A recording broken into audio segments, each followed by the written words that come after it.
Today we are going to do the accounting equations. Accounting equation is an important part of your syllabus. And so, what is an accounting equation? The accounting equation is an equation where the liabilities plus capital is equal to assets. Liabilities plus capital is equal to assets. Now, these are the transactions which are going to be done. What is transaction? Transaction means those equations which has got the monetary value, or those transactions, those scenarios which takes the monetary value, that is known as those exchange values that has got a monetary values, that is known as a transaction. Let us start. Okay, so started business with 7 lakh. Okay, so we can say Ravi started a business. Ravi started a business with 7 lakh. Now, when Ravi started a business, how much he has invested? He has invested. So we write the investment. Investment means Ravi makes an investment in the business. So when Ravi makes the investment in the business, this is termed as capital. This is termed as capital. We have to understand this is a capital. So capital is the liabilities of the business. So we have written over here capital. The investment of Ravi is 7 lakh. And the business is a separate identity. Business has got a separate identity. Business has got a separate identity. Separate identity means over here we can say that every shop has got a name. For example, let us take a big company, Bajaj. So Bajaj is a company. Okay, it is not a person. Not a person. If you take Tata, okay, Tata is a company. It is not a person. Okay, so in the same way, if you go to any market in any place, the shop has got a name, and this shop, when the shop has got a name, there is a particular account, and there is a particular account in the bank with the name of the shop or with the name of the business. Okay, and so when we write, okay, so when we write the this one capital, okay, so business has got a separate identity, and so we are giving business 7 lakh rupees. We are giving business 7 lakh rupees. Now let us understand the another part. So this will be called as a accounting equation number 1, 7 lakh and 7 lakh. So this is called accounting equation number 1. Now that person Ravi has deposited the money in State Bank. Ravi deposited the money in the State Bank. How much Ravi has deposited? Ravi has deposited 6,50,000 in State Bank.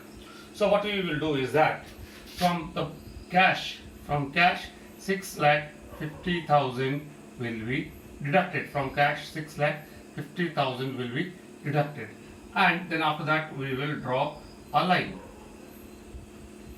We will draw a line, and this is after this line. When we draw it out, so we will put a bracket over here. This bracket means it is a negative figure. This bracket in accounts, we are not going to use the minus. Minus is not going to be used.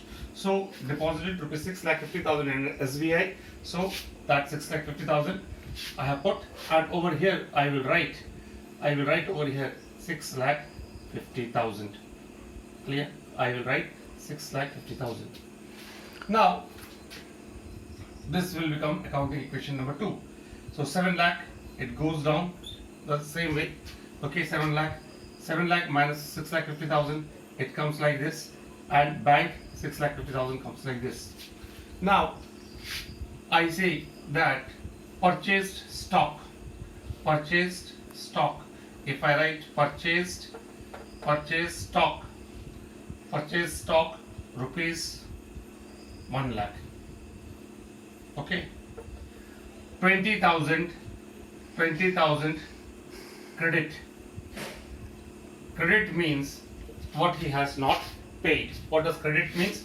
What he has not paid. Purchased on credit. Okay, purchased on credit means, what does purchased on credit means? Purchased on credit means the amount is not paid.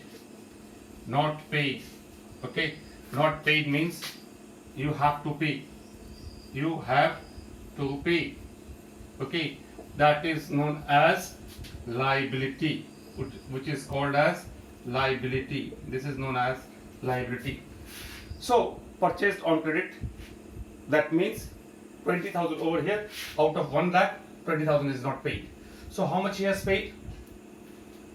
How much he has paid? 80,000 he has paid. So I will write over here in the equation what I will write. So he has paid 80,000. So I will deduct 80,000 over here. Okay, he has paid 80,000, and stock came for how much? Stock came for 1 lakh. You see that stock came for 1 lakh. Clear? Stock came for 1 lakh. So you will write stock over here. Stock over here. This is the stock you are going to write it out. Now, over here, you will write creditors. That means the due amount, creditors. So how much was the due? Due was 20,000. Due is 20,000. So we will get another equation in this way, another equation, and accounting equation number 3. That is, now accounting equation number 3 we will do. I will write it with the red pen. So this is 7 lakh. You see, 7 lakh plus 20,000 is equal to, this comes like this comes like this. So 7 lakh, this comes 50,000, this comes 5,70,000, 5,70,000, and this comes 1 lakh. Is it clear?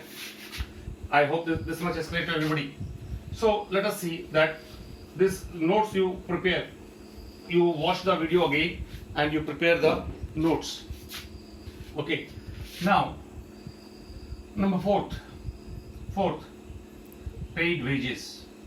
Paid wages. Paid wages, rupees 20,000. 20,000 is paid as wages. So when it has paid the wages, we have got sufficient cash. You see the cash is sufficient. So over here we will write minus 20,000. Clear? And wages, what is wages? Wages is an expense. So as wages is considered to be expense, wages is to be considered as expense. Wages is considered to be expense. Wages is considered to be expense. So this wages we will deduct it over here. 20,000 we will deduct over here. So now we will see that again. We will see the accounting equation. Let us see the account. Let us make another accounting equation with a green pen. So I am going to make a accounting equation. So accounting equation number 4. 6,80,000. 6,80,000 plus 20,000 is equal to 30,000 plus 5,70,000 plus 1 lakh. This is the fourth equation. Now when it comes to the fourth equation, let us see the fifth transaction. Okay, fifth. Sold goods. Sold goods for rupees 90,000. Okay, costing rupees